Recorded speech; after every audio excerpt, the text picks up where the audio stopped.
ఏంటి మేము జిప్పు తీయం. ఎందుకు కొట్టా మరి మమ్మల్ని? ఇవాళ దోంతరలో మీరిద్దరు వద్దు. నువ్వు డాడీ బయట పడుకోండి.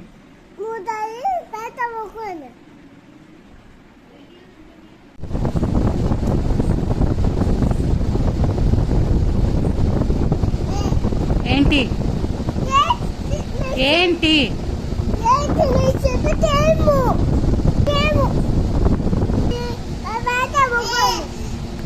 ఏంటి కండి? నీకు ఎన్నిసార్లు చెప్పాము?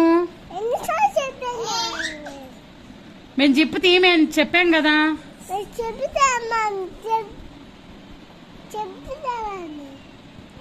ఇవాళ నువ్వు డాడీ దోంతర బయట పడుకోవాలి. మళ్ళీ